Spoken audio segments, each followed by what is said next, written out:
Too Much Information is a production of iHeart Radio.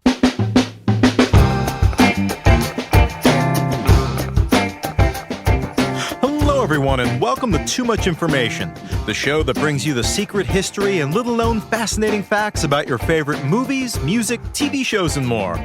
We're two guys with too much free time on our hands. My name's Jordan Runtagh. And I'm Alex Heigl. And our inaugural episode features everything you didn't know about the cinematic classic Hook, which turned 30 years old last December. But being our first episode, we wanted to tell you a little bit about ourselves and why we have all of this useless knowledge. Yeah, we're 33-year-old men who can talk at length about Hook for half an hour, so we should probably explain ourselves. We're veterans of the, what would you say, post-BuzzFeed journalism world. The content minds, veterans of the content wars. Basically, we're two listicle writers let off the leash. Between the two of us, we have accrued literally thousands of words, millions of page views, decades of experience, and hundreds of dollars. About $80 maybe. Yeah. Over the last decade, we've worked at places like VH1, Entertainment Weekly, Page Six, Rolling Stone, and People Magazine, where we met and became friends. Jordan also plays in my band. That's right. I play in Heigl's band, World's Greatest Detective. One of the things I've always loved about your writing is your insane granular attention to detail, which you have already brought to bear on Hook and Phil Collins' Neuroses. Oh, well, thank you. Well, those kinds of anniversary pieces were always my favorite to write because it was just, they were fun. You got paid to learn and share that with others. I always loved that. What did you think of doing all those listicle pieces? I think the joy that I took in them is that with so much bile on the internet and in my heart, it's just great to get people excited about stuff. Yeah, no, exactly. Did you have any sort of early love of trivia?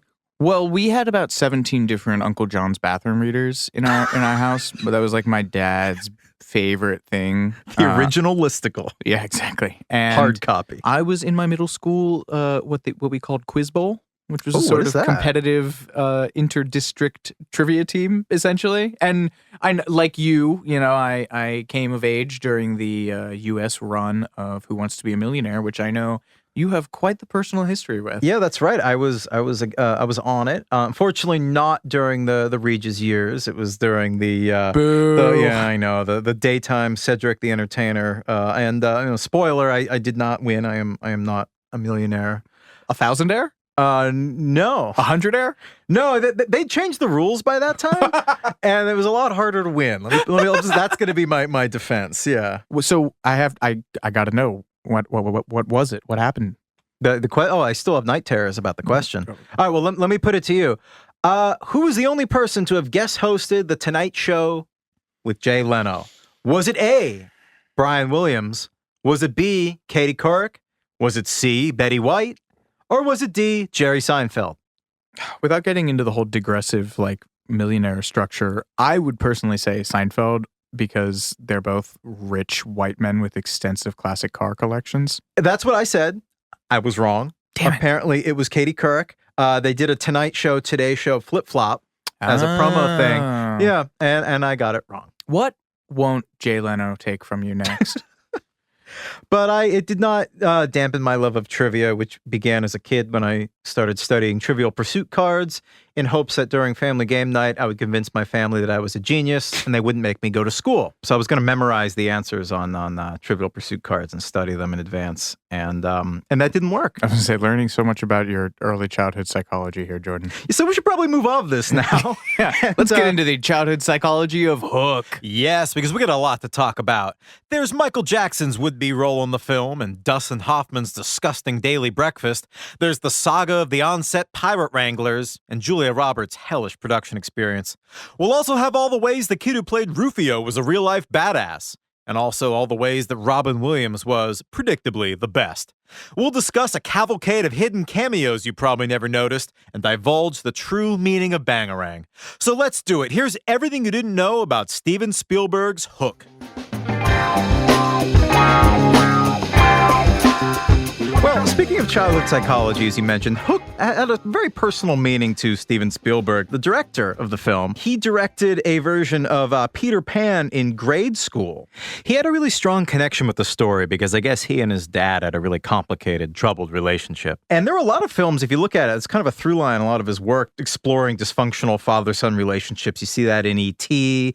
and Indiana Jones and The Last Crusade with Indy and Sean Connery. He also famously said that after he had kids, he would not have made the ending to Close Encounters the same. I didn't know that. Yeah, he said, since having kids, I would never have a father abandon his children. Yeah, he would have completely changed the ending of that movie. Wow. Making it much worse, in my opinion. But, I don't have kids. So the genesis of the film started when Spielberg's mother would read to him Peter Pan and Wendy as a bedtime story. And yeah, by 11 years old, he was directing the story as a school production. And he would say, I've always felt like Peter Pan. It's very hard for me to grow up. I feel like I'm a victim of Peter Pan syndrome. So this was always an ambition for him to direct a Peter Pan movie. And he actually started developing this movie in the early 80s, 10 years before Hook ultimately went into production. And it was a little more faithful to the animated version. It was kind of a straight Peter Pan story. And then he became a father. And as you mentioned, he decided that, I'd rather actually be a dad to these kids rather than just spend time with other people's kids on a set. So he took some time away.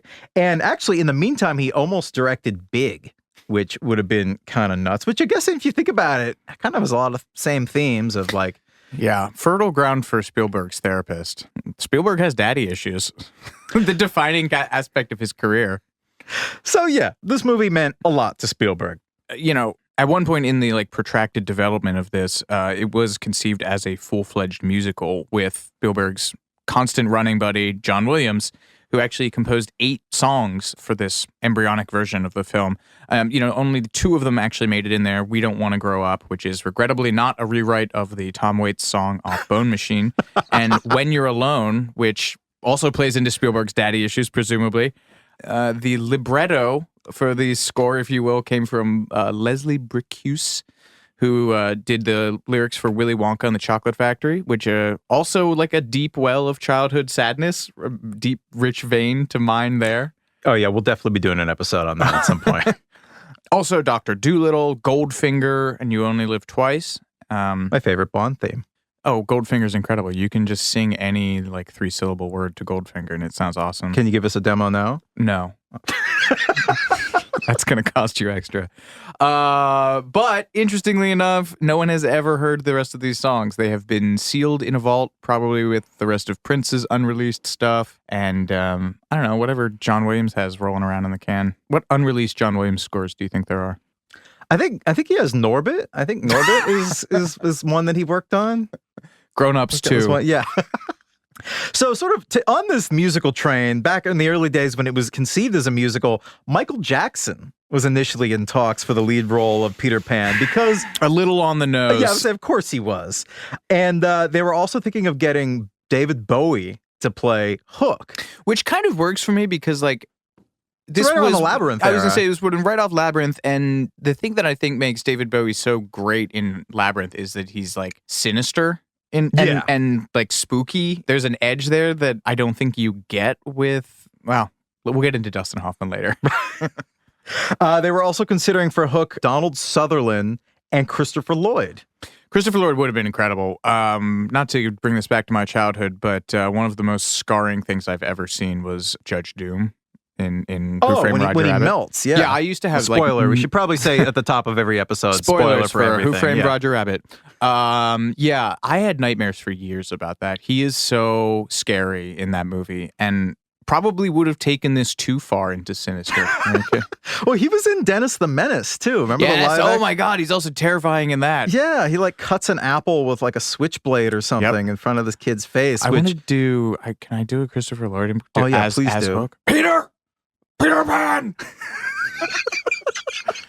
This is Doc. This is a time-traveling, insane inventor pirate. When this alligator eats me alive, you're going to see some serious I'm so glad. This entire episode is really a vehicle for you to do that impression. years in the making. For Smee, we had some really great contenders. We had Danny DeVito and Joe Pesci. I mean, of course, both of those would have been perfect. Yeah, but you're right. You know what? The guy who did get it, Bob Hoskins, was in Who Framed Roger Rabbit. Oh man, it's Eddie Valiant, right? Yeah, absolutely. Yeah. But getting back to the original dream casting of Michael Jackson as Peter Pan, he turned it down when Spielberg revisited the film later in the late '80s as sort of a Peter Pan having grown up, and Michael Jackson kind of famously didn't want to grow up. So he thought that the project wasn't right for him. He was really bummed that Spielberg changed it into this other idea. And he was apparently bummed enough, and I want to get my citations right for this. He was apparently bummed enough about this that he placed a voodoo curse on Steven Spielberg. This is from a 2003 Vanity Fair article and sort of hatchet job by Maureen Orth. And she reported that Michael Jackson sought out to use her words, a witch doctor to curse his enemies and bless himself. Because this was in summer of 2000 when he was starting the bills were starting to pile up. And he was having a rough time at this time. So he apparently had an enemies list of 25 people. I think David Geffen was on it as well. And and Spielberg made it on too. And apparently, I guess the jury's still out on whether or not the voodoo curse actually worked. Although he did make Crystal Skull, right? Bing! Actually, I want to get the good, bad, and the ugly bullet ricochet noise in there for every punchline. I actually would like to crunch the numbers on this voodoo thing. So there were 25 people on the list, and it cost him $150,000 wire transfer to a bank in Mali. And supposedly 42 cows were ritually sacrificed for this. Now, my question is, do you also have to buy the cows, or is that included in the $150K? I don't know. I haven't checked the market rate for cows and other bovine creatures lately.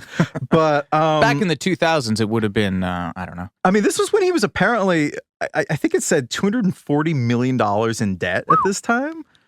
And before we move on to other contenders for Peter Banning, as he was known, as Peter Pan was known as he grew up, was Tom Hanks, kind of on the note, and Kevin Kline.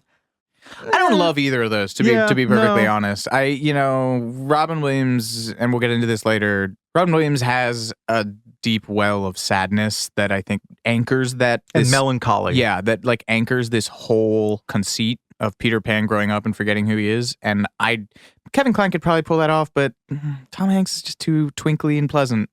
He was good in Big. I mean. Yeah. I have nothing against Big. I have no quarrel with Tom Hanks.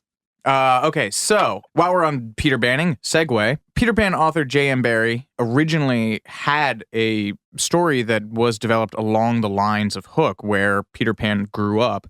And God love him, the man could not write a decent title. Apparently he was titling it The Man Who Couldn't Grow Up, and second contender, The Old Age of Peter Pan. Well, I mean, it's the title, it's like Snakes on a Plane. Like, you know what you're getting. It's like, okay, I appreciate that. This was like, when were these written? Like, before the age of subtlety in writing? So you just had to spell it out to get people involved? Yeah, pretty much. Yeah. The Hound of the Baskervilles, The Man Who Couldn't Grow Up.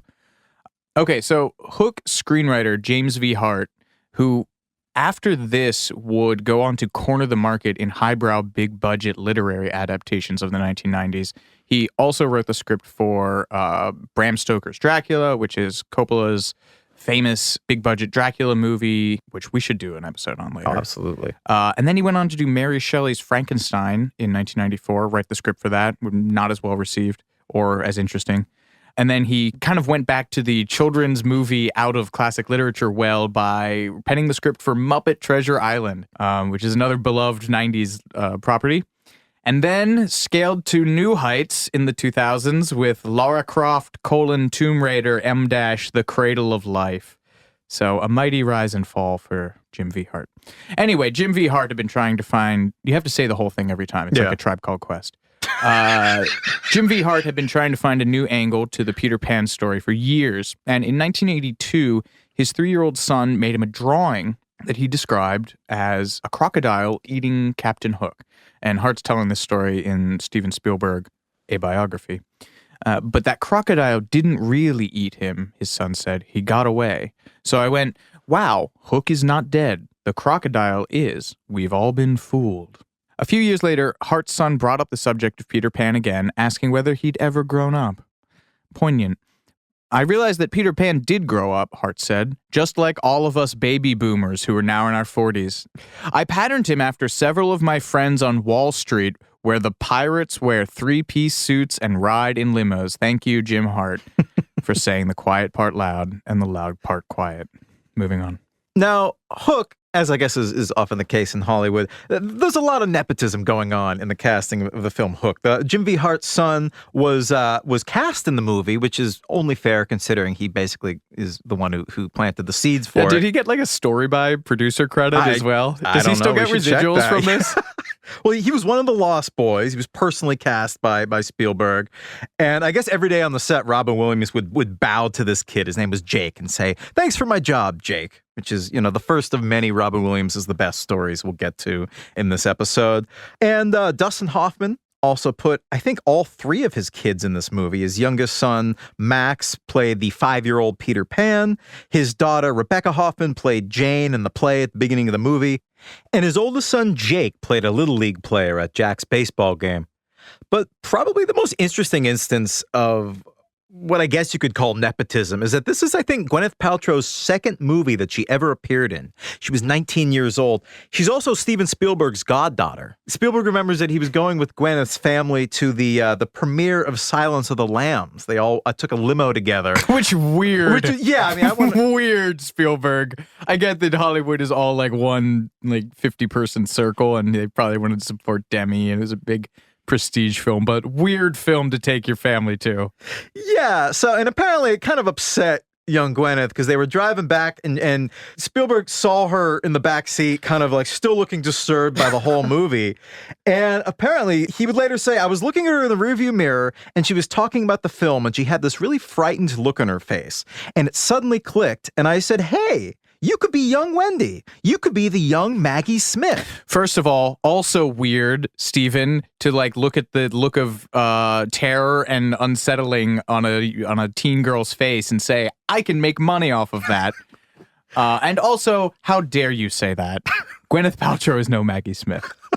Continue. Apparently, there and then on the spot, he said, do you want to make a movie? And so that's how Gwyneth landed a role in one of her very first films. I guess she made her debut in the 1991 musical romance film Shout, starring John Travolta. We all love that one. And many of the Lost Boys, specifically the kid who played Rufio, would later admit to having a massive crush on Gwyneth on the set. And Maggie Smith. Dame Maggie Smith. Maggie Smith. Pardon me. You have a lot to say about Rufio. Do I, Rufio. Yeah, I think anybody who saw this film in their youth saw Rufio and was like, that is the coolest person in the entire world. And with good cause. Starting right off with the casting, Leonardo DiCaprio had auditioned for quote-unquote an unspecified role. Basically, based on his age at the time, he would have been 15 or 16. It's speculated that he was either testing for Rufio or another older Lost Boy, given that he was too old to play Jack, who was 11 in the film. So, in theory, there's if you subscribe to the multiverse theory, there's a world in which Leonardo DiCaprio played Rufio, which kind of rules. Yeah, I like that. I think would like to live in that universe. But so the role eventually went to actor Dante Basco, who was just 16 years old when he picked up the part. He landed it after one audition. He told News.com that he landed the part so quickly because Steven Spielberg told him that out of all the kids that auditioned for the role, I was the only kid who scared him. But, obviously, the kid's incredible in the movie. I mean, he trained for sword fighting in this movie. They did a lot of it the way that you do, horror movie kills, where they would basically rehearse doing backwards.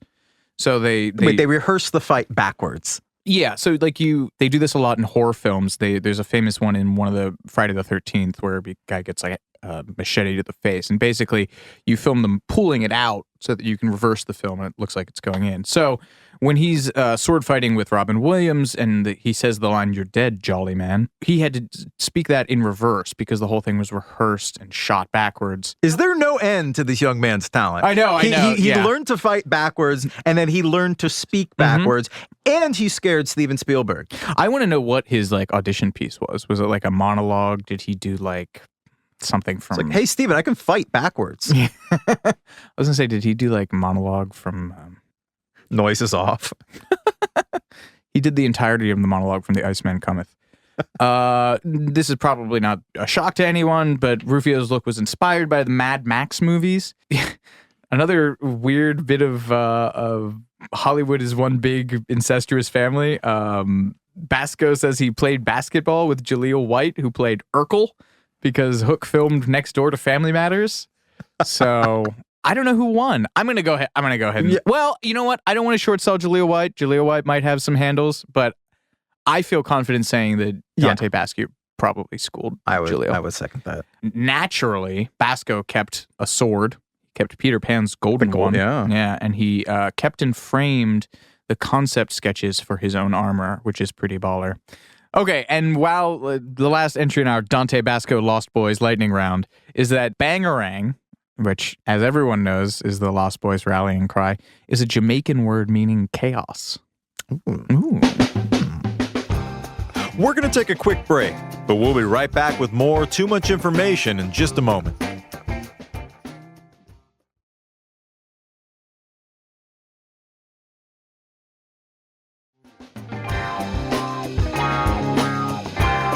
Now, moving right along, there were two people who were not cast in Hook that Spielberg kept in his mind and later wound up in the movie Jurassic Park. For Hook, a young boy named Joseph Mazzello auditioned for the role of Jack.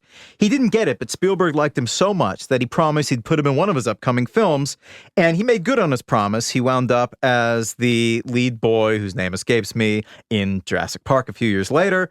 And apparently Spielberg also asked Sir Richard Attenborough to play Toodles, and Attenborough declined because he was directing Chaplin at the time. Mistake. I know, but then Spielberg cast him as Dr. John Hammond in Jurassic Park and in The Lost World Jurassic Park in 1993 and 1997, respectively. You mentioned earlier Hollywood. One big, I'll just call it family. I'll leave out the... leave out the incestuous part. Yeah, I'll just say one big family. The set of Hook was like the hottest place in town at this time. I mean, this was, Spielberg directing a big budget Peter Pan movie. This is great. Everybody wanted to come by and stop by and see it. Visitors on the set were so common that the filmmakers had people sign an official guest book. And celebrities who stopped by: Tom Cruise, Demi Moore, Whoopi Goldberg, Michelle Pfeiffer, Warren Beatty, Annette Bening, Mel Gibson, Prince, and then actual royalty, Queen Noir of Jordan. But somebody really interesting who showed up was a young Angelina Jolie. Dustin Hoffman's former co-star in Midnight Cowboy and his good friend Jon Voight asked if he could bring his children to meet Captain Hook, and one of them is, of course, Angelina Jolie, who was 16 at the time. And Hoffman would describe her sort of ungallantly as a tall, thin, gawky-looking girl with a mouthful of braces. And apparently after she told him that she wanted to be an actress, Hoffman later said to his wife, "I don't think this kid has any idea what a tough road she's got." Filed under Dustin Hoffman being a jag. But she showed him. And one of my favorite stories of guests visiting the set was Judy Garland's daughter, Lorna Luft, visited the set with her young son. And she was walking through the sets, and she actually broke down and started to cry. And when they asked her why, she said, "This was the same soundstage where my mother made The Wizard of Oz. And this is the closest thing that's been done to that." So it's been really, this film is, our generation's Wizard of Oz. But it's all the special effects and just the whimsy. It was really special for her to be there and kind of see in a small way what her late mother had gone through. I think Hook is also really interesting because it is sort of closing in on the era when you would have something this big budget with all practical effects, all like no CGI. Yeah, exactly. I mean, it is kind of a forerunner in terms of what you think Disney is really mining now with giving every villain and every ancillary character like a gritty backstory. Hook is really like a forerunner to that, but nowadays you do all this shit on a green screen, right? Or interior sets are built, not to short short cell Cruella, like the wardrobe and all that design looks amazing. But, we'll get into the budget for this a little bit later. But like this and the Coppola Dracula movie it's sort of the last gasp of that, like really intense practical, because CGI starts to creep in, starting with Jurassic Park. Not starting with, but you take my meaning. Now, none of the celebrities we mentioned who visited the set actually wound up in the movie, but Hook has a ton of celebrity cameos. Some are obvious, and some are insanely hidden, but they're all pretty nuts. So first up, we have Glenn Close, who plays the pirate who upsets Captain Hook and gets thrown into the box. The scorpion, boo box. The boo box with the scorpion. An early forerunner in Glenn Close's history in male drag. She famously did Albert Nobbs in 2011, where she's in drag for that whole movie. She looks not terrifying. She looks uncannily like Levon Helm, I have to say. If there's ever like a late in life, like a Todd Haynes, I'm Not There, like reimagining of the life of just Levon Helm, like not even the rest of the band, just Levon Helm, I want Glenn Close to do the Cate Blanchett drag role. Her look of horror in that film in that scene is really, really scary. Well, it's like the Deer Hunter. They actually put her in a box with a scorpion. There's rats in here, Michael. We'll get into the Deer Hunter later. Fun segue from Hook, getting into the Deer Hunter. Okay, next on the celebrity. This isn't a lightning round. We're moving at molasses pace. David Crosby. David Crosby, actual pirate mustache owner, and probably like one of the few people on this with actual sailing experience. Yeah. Mm-hmm. As the pirate who screams, "Long live the pan" on Hook's ship. Jimmy Buffett, who wishes he was a pirate and is not. There's debate over whether or not he's actually in this movie. Some people say he might have been cut. Obviously, I think it would please Jimmy Buffett to no end to have played a pirate in this movie, so I hope it didn't happen for him. I heard that he was the pirate who tries to steal Peter's shoes. But my favorite cameo in this whole movie, while we're on the topic of music legends, is Phil Collins. The police detective at the beginning of the movie, named Inspector Good, is Phil Collins, and he filmed this cameo in 2 days. And the really interesting part, sort of an Easter egg, is in Myra's bedroom, there's a poster of the Beatles movie A Hard Day's Night. And Phil Collins was actually an extra in this movie in 1964. He was in drama school, and he was one of the crowd in the concert scene screaming at the Beatles. So they kind of stuck that in there as a little nod to him. But it's funny because he did have a background in training as an actor, and he was worried that in some of the early press for the movie, they featured his name pretty heavily, and it was just a little cameo, and he was really worried that everyone was going to think that he had a bigger role and he didn't perform very well, and they cut it down to just a small cameo. So then he kind of gently requested that his name be faded a little bit from the early press coverage. Which I'm going to, I'm not going to lie a lot on this podcast, but I'm going to lie right now and say Phil Collins had a much bigger role in this movie, and it was cut because he's Phil Collins. Moving on. Carrie Fisher and George Lucas are both in this movie. They appear as the couple who are kissing on the bridge, who start to get floated up into the air when Tinkerbell sprinkles fairy dust over them. Fisher actually confirmed that she's in there. She was rumored for a very long time. It was sort of one of those up in the air bits, and she was confirmed in, what was this, 2006 is the 25th anniversary of it. She confirmed that she was in there. And Carrie Fisher actually has more than just a cameo role on this film. As a lot of people found out when she sadly died, she was like a major script doctor, real power behind the throne in Hollywood. She was just punching up stuff left and right. She did, well, maybe I don't want to lead with Last Action Hero because that movie isn't great, but she did Sister Act, The Wedding Singer. She also put in work on the Star Wars prequels. And, she also did specific work in Hook on Tinkerbell's lines. Which brings us to Don LaFontaine voice, Tinker Hell. That is right. We have come to the part of this episode where we talk about the major on-set drama with Julia Roberts, who was playing Tinkerbell, or as she was nicknamed by the rather unkind cast and crew, Tinker Hell. The role was originally devised with Meg Ryan in mind, and Winona Ryder was also considered. But of course, they ultimately went with Julia Roberts. She had an absolutely miserable time filming this movie, and many reasons, but chief among them is that days before they were due to begin filming, she called off her engagement to Kiefer Sutherland. Tabloids had found out that he was having an affair with an exotic dancer, and she dumped him 2 or 3 days before they were supposed to tie the knot on a studio backlot. I guess the theme of the wedding was steel magnolias. That's what I read. Weird. But also imagine, because we had mentioned earlier that Donald Sutherland was up for the role of Hook. So imagine a world where Julia Roberts finds out that Kiefer Sutherland is cheating on her with an exotic dancer, dumps him 3 days before the shoot, and then has to spend God knows however long this took to shoot on set with her father-in-law. Yes. Playing the villain. That is a special kind of hell. That is a universe that I would like to visit but not live in. So this was just a few days before she was due to start filming. And of course, her mindset wasn't great around this time. Spielberg would later say her biggest problem was timing. Her personal life fell apart. She reported for work on that same weekend. Which, you, Spielberg. Her biggest problem was timing. Kiefer Sutherland was stepping out on her with an exotic dancer. Like, Spielberg, don't blame Julia Roberts for that. Sorry. No, I agree. It was sad. And she was really, she was really high strung on the set. There was a story where someone on set called for Kifo, who was the name of Dustin Hoffman's stunt double. But Julia heard it as Kiefer, as in Kiefer Sutherland, and she went ballistic and she started saying, "Call security. How did he get on the lot?" And then a script supervisor or coordinator cleared up the confusion. She started dating actor Jason Patrick, who was was his best friend, presumably ex-best friend. Apex petty move. Right. And they took a trip to Ireland right around when she was supposed to be filming Hook. And there was apparently a lot of tension on set of, will she or won't she actually show up? And Spielberg apparently had to threaten to fire her if she didn't come back immediately. So this was really a terrible experience for her. She was pretty frail and exhausted the whole time, and apparently she was even hospitalized for a really bad case of the flu.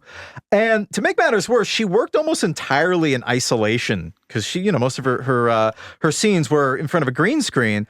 So while everyone else was, one big happy family on these elaborate sets and just kind of yucking it up, she was heartbroken on, alone in a green screen room in a like wire truss for all the flying stuff. Like that must have just sucked. Oh yeah, she was heartbroken, and then every tabloid on the planet was after a story about her, and they were starting all these awful rumors about how she was, on drugs, which was, ridiculous. Who among us could deal with that at any age, but especially at 23? So this is what she was dealing with, and what the cast and crew interpreted as sullenness earned her the nickname Tinker Hell. And this first became public in a report in Premiere magazine while the film was still being made. And the article, which was nominally a supportive one, described her as a, quote, curious presence on set, sometimes somber, sometimes at the near edge of hysteria. Which there, but for the grace of God, go all of us. Right, exactly. That's my daily, you could describe me every day like that. And throwing it back to Dante Basco, who played Rufio, he actually has a lot of nice things to say about Julia Roberts. He says, "I remember meeting her in the trailer for the first time and being like, oh my God, as any of us would. But, she was always sweet to me. My memory is that she was an ingenue at the time and would go through the ups and downs of being an ingenue in Hollywood. It must have been a tough time. Thank you, Dante Basco, for all that you've done." Now, there's a fact about Julia Roberts on the set of Hook that usually gets kind of misconstrued. She apparently had an assistant whose only job was to clean her feet. Not a great look. Which, no.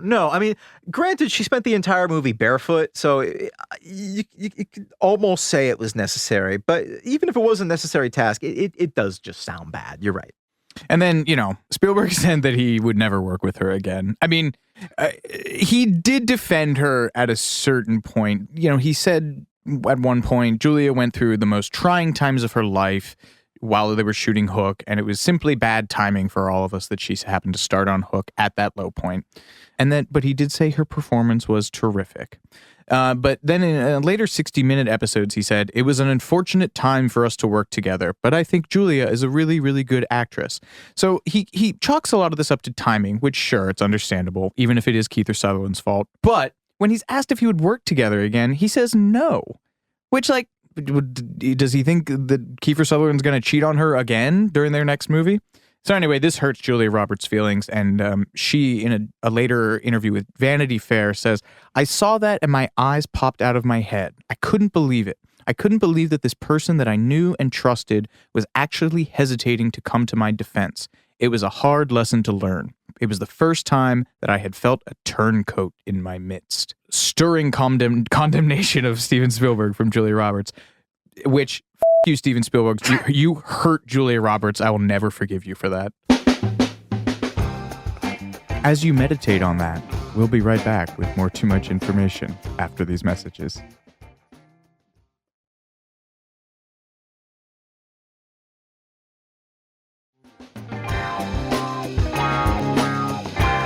Meanwhile, though, Spielberg got along really well with Robin Williams on the set.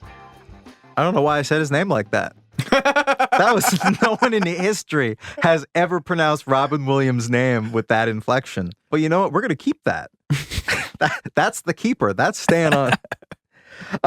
We have a series of, the requisite Robin Williams is the best stories. Alex, take us there. What are some amazing Robin Williams stories from on the set? Well, I mean, the first thing is that obviously Robin Williams is an incredibly hairy man, so he had to shave most of his upper body hair for the role of Peter, which I imagine him as like a scene from the pilot episode of Malcolm in the Middle, where he's just standing there naked, being shaved, reading the paper every morning. But why did they need to do that? Why couldn't that have been more like one of many ways of illustrating that he had grown up? He grew up. Yeah, I don't know. Steven Spielberg had an imaginary line in his head where he was like, too hairy, shave it. So in between shots, Williams would do stand up for the crew. Scriptwriter Jim V. Hart says, Robin was the soul of the set. With 100+ shooting days, Robin could keep everyone laughing. The Lost Boys loved him. The crew loved him. He worked harder than any actor on the film.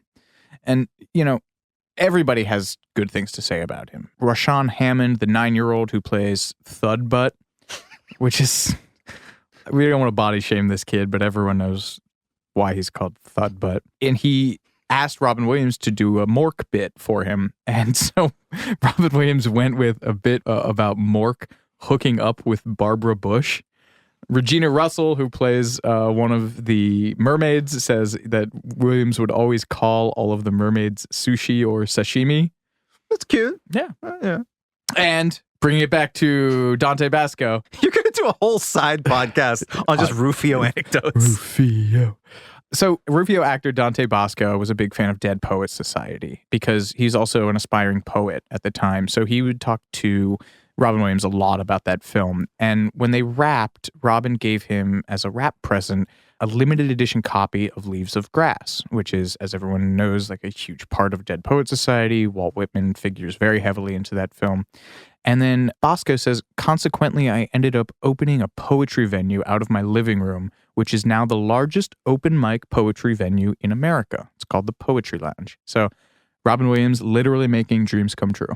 On the flip side, he was also a big fan of mooning. Apparently, Robin Williams pulled a prank on the set. Spielberg was directing a huge pirate ship battle scene, and he was trying to get everyone's attention through a loudspeaker and setting everything up. And Robin was just behind him. And right when they're about to shoot and everyone's calmed down, ready to roll, Robin drops trow, I believe is the technical term, and moons everyone. And Spielberg lost control of the set for several minutes while everyone's falling around laughing. Despite that, Robin Williams and Steven Spielberg became very, very, very close friends. Robin used to call Steven Spielberg up a year or two later when he was making Schindler's List in order to cheer him up for making this, incredibly heartbreaking, somber movie and do like 10, 15 minutes of stand-up on the phone, which Spielberg would later say is really, helping him through that tough experience. And apparently after Robin's death, Spielberg decided to watch Hook out of remembrance, but he couldn't finish it because he couldn't stop crying for several hours. You can't hate Spielberg now in that moment. I was going to say that really humanizes Steven Spielberg quite a bit in my eyes. But apparently, though Robin and Spielberg were good friends, Robin and Dustin Hoffman were more like frenemies on the set. This is, to the best of our knowledge, and unless they did something weird when they were struggling actors that we have no idea about, first time Robin Williams and Dustin Hoffman were on screen together, and they had an interesting relationship on the film. They would basically just start out the day by swapping dirty jokes and limericks, which is, maybe an iffy behavior on a set where there are that many kids. But Luc Lafontaine... But actors. Yeah, exactly. Luc Lafontaine, who played one of the pirates, says there was this parrot on the ship and Robin could imitate it perfectly. And invariably, he would screech, just when Dustin was in the middle of a long scene. So they would just start with each other like this constantly. One of the extras later said that in the middle of a scene, Dustin said, "I've lost my motivation. Let's do it again." And then Robin does an incredible deep cut reference to that. She says, "When all else fails, try acting." Which is a withering put down, even out of context. Yeah, but so the whole story behind this is that Sir Laurence Olivier, apparently on the set of Marathon Man, like 15 years earlier, with Dustin Hoffman, I guess Hoffman said something similar, like, "I've lost my motivation," and Sir Laurence Olivier, the greatest actor on the planet, the greatest Shakespearean actor of the 20th century, sniffs, "When all else fails, try acting." And it's just like, I don't know why I gave him the William F. Buckley kind of voice, but yeah, so somehow Robin Williams knew that anecdote and probably delivered it in a pitch-perfect Olivier accent and just murdered Dustin Hoffman, and he has never survived to this day. But Hoffman would get his own back, right? He had some choice words for Robin, too. I guess there were some moments when there was a time when Robin flubbed his lines, and Dustin looked right into the camera and said, "Well, what can you expect from Mork?" Hey-o! Hey-o! But then Robin, of course, that spurred him to greatness, and he did the next take perfectly. And then he looked into the camera and said, "Hey, Ishtar's on television tonight." Ishtar being Dustin Hoffman's huge mid-'80s box office bomb. So yeah, they had a fun relationship. I hope all of those are captured somewhere. I hope they're like that's in Spielberg's vault and he just watches them bickering like children to cheer himself up. But this segues into the category we alluded to earlier, which is Dustin Hoffman is kind of a dick. Yeah, that is right. I mean, I guess you can't really qualify this as strictly dickish behavior, but he would start every morning, apparently for health reasons. He would eat an entire bowl of hot onions and garlic every morning before going on to the set, which, you know, obviously can't have smelled that great, can't have made his breath that great. And Robin, who was going to be doing a lot of close-up scenes with him, would then also imbibe in this just so that, you know, it canceled each other out. And Spielberg, which is not how that works. No, I mean, Robin. Isn't that what you do? Like, you know, you go to a date in an Italian restaurant, you got to both order the garlic. Isn't that like a thing? I guess. Yeah. And Spielberg, not to be left out, did that too. So they would walk onto the set, and Spielberg says the crowds would just part like the Red Seas when they walked onto the set because it just apparently smelled so bad. So I don't know. You can't really call that dickish behavior, but didn't make him a particularly liked presence on the set in a physical sense. He also kind of tried to be a director a lot. Like, he was always calling the shots on the set, and Dante Brasco would say it was weird. It was like having a lot of different directors. But Dante also said that Hoffman was really generous with trying to help him work through lines and stuff. So he was trying to be helpful, but yeah, it definitely made things a little tense on the set. Spielberg later said that Hoffman's sort of behind the camera forays were helpful, and he said that Hook was the most collaborative movie that he ever made. But I don't know, collaborative sounds like a euphemism for being way more deferential and kind to Dustin Hoffman than he was to Julia Roberts.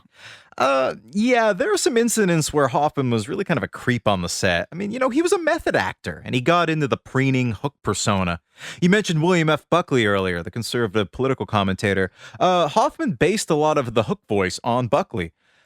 But yeah, he was just kind of a creep. He would like walk up to the mermaids and invite them to get a drink with him in his like scary, creepy Hook voice. And I guess he drank champagne and Guinness, which is a cocktail called a black velvet. Bono's favorite drink. Is it really? Yeah, he sends like cases of Guinness and Dom Perignon to people as like a wrap present. I did not know that. It's a hell of a drink. It'll give you one mother of a hangover. Well, I guess he felt that Hook would drink that, so he just sort of drank that all day on the set. And it made him a little aggressive and some have said mean-spirited. But, you know... That's hookish. Yeah, it was hookish. Yeah, I guess he would walk up to some of the girls and ask, "Did you dream about me last night?" That's weird. Yeah, that's a little weird. But maybe he was just pansexual, because in a 2004 Playboy interview, Hoffman said that he had an aha moment with Bob Hoskins, who plays Mr. Smee. Those are his words, the aha moment. The aha moment. They decided to play their characters as, quote, a couple of old queens, because they felt J.M. Barrie had created them that way. So this is Dustin Hoffman talking to Playboy. "Bob and I were rehearsing, and suddenly we looked at each other and realized it at the same time. We said, 'These guys are gay,' and it was fun. Suddenly we rehearsed that way. 'Get over here, Smee, give me a foot massage.' Suddenly it made all the sense in the world. They were really good friends. They lived on a ship. They were devoted to each other. While we're on the Bob Hoskins topic, he was apparently a great favorite of the pirate extras. There was a scene when Spielberg got 300 pirate extras all together for a scene with Smee, and Spielberg ultimately had to cut it from the film. And to make up for this, Hoskins bought beer for all 300 of the pirate extras. Hell yeah. And he also, when things got tense on the set or boring, whatever, he would apparently launch into versions of Lionel Richie's hit, Hello, but altering the lyrics to, hello, is it Smee you're looking for? Which low-hanging fruit, but I'll give it to Bob Hoskins. Works. While we're on the topic of the pirate extras, it's interesting. There were strict rules. There were strict rules, but these people were bikers. There were like 150 pirates who were cast for this movie, and they were recruited at biker bars, and they basically lie around the pirate wharf set drunk. Except for the fact that there were very strict rules for them. They had 6 pirate wranglers on staff. Pirate Imagine that being on your IMDb page. I know, right? Yeah. Pirate wrangler on the set of Hook. And there was a printed list of 35 rules that were circulated for the pirate extras, including do not talk to the principals, do not touch the principals, do not ask for autographs, do not eat or drink the cast or crew's food, including Steven Spielberg, Robin Williams, and Dustin Hoffman garlic and onions breakfast. I just threw that in. No taking pictures. Do not touch the animals. Do not pet the monkey or you will be fired. I don't know why maybe the monkey was kind of a diva. Anyway, and so in between the scenes, the 150 surly biker pirates were just sent to another holding area, another soundstage, where they were given pretzels and water while everyone else was like eating real craft service food. That's what's funny about this massive over-bloated budget thing. They were like, where can we cut corners? Let's feed the bikers pretzels. That'll work. So one of the extras later said the hierarchy on the set was hard to take. I personally was thinking of petting that monkey on several occasions, which is just one of the greatest pull quotes you could ever ask for.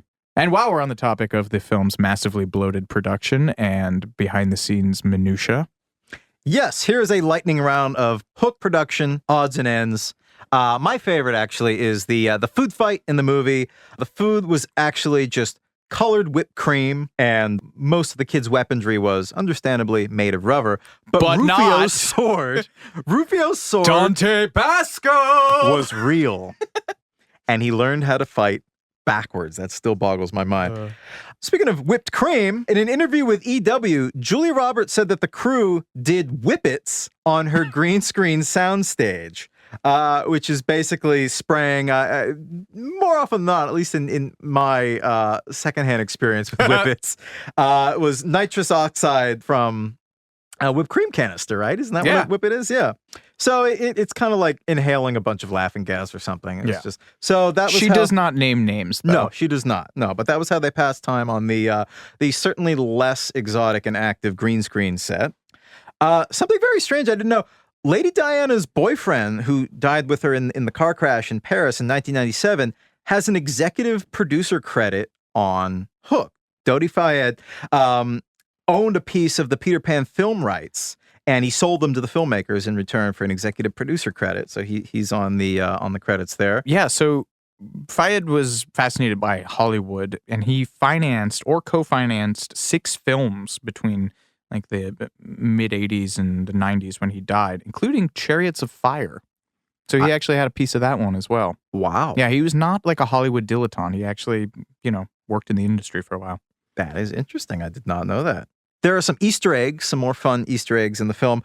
Early on in the movie, when Peter's on a plane, you hear the "This is your captain speaking" coming over the PA. That voice belongs to Dustin Hoffman, captain of the plane, Captain Hook. Very clever. Get it? Yep.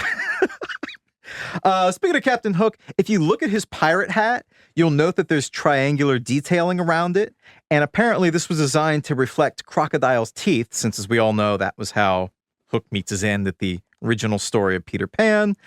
And also in the movie, there is an original copy, first edition copy of Peter Pan, the book, in one of the early scenes. When Smee, played by Bob Hoskins, wakes up the pirates using a megaphone, he shouts, "Good morning, Neverland."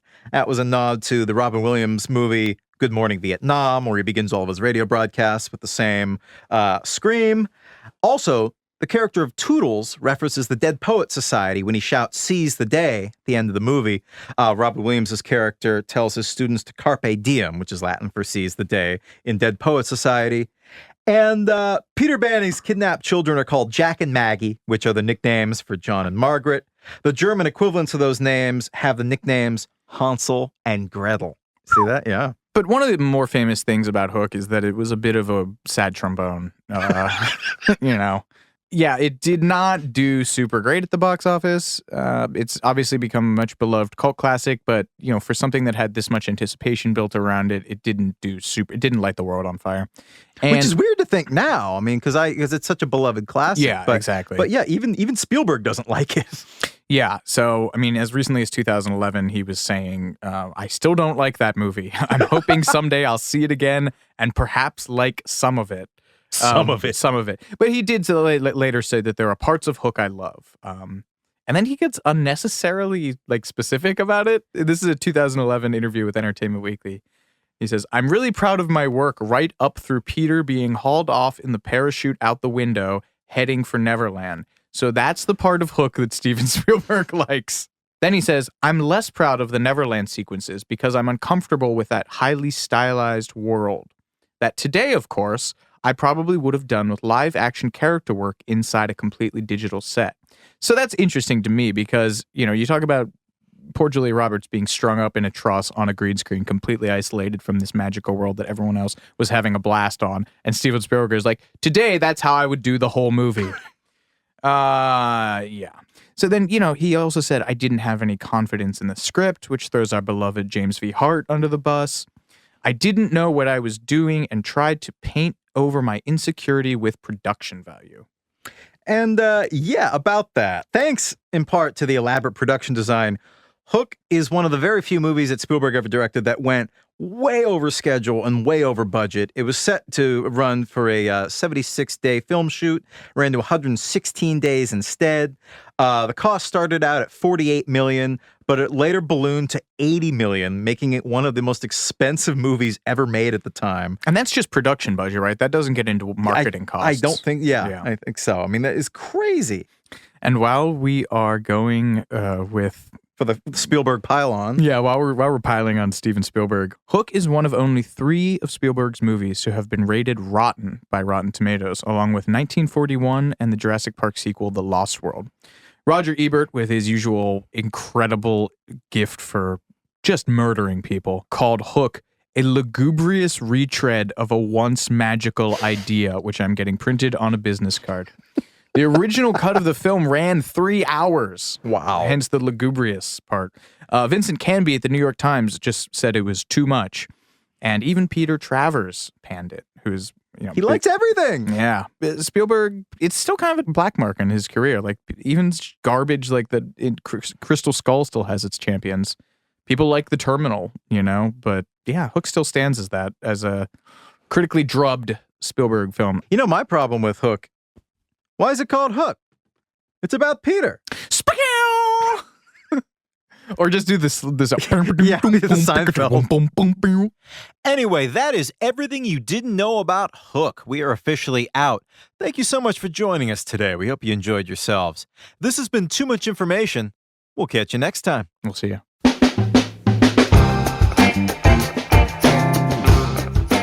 Too Much Information was a production of iHeartRadio. The show's executive producers are Noel Brown and Jordan Runtagh. The supervising producer is Mike Johns. The show was researched, written, and hosted by Jordan Runtagh and Alex Heigl. With original music by Seth Applebaum and the Ghost Funk Orchestra. If you like what you heard, please subscribe and leave us a review. For more podcasts on iHeartRadio, visit the iHeartRadio app, Apple Podcasts, or wherever you listen to your favorite shows.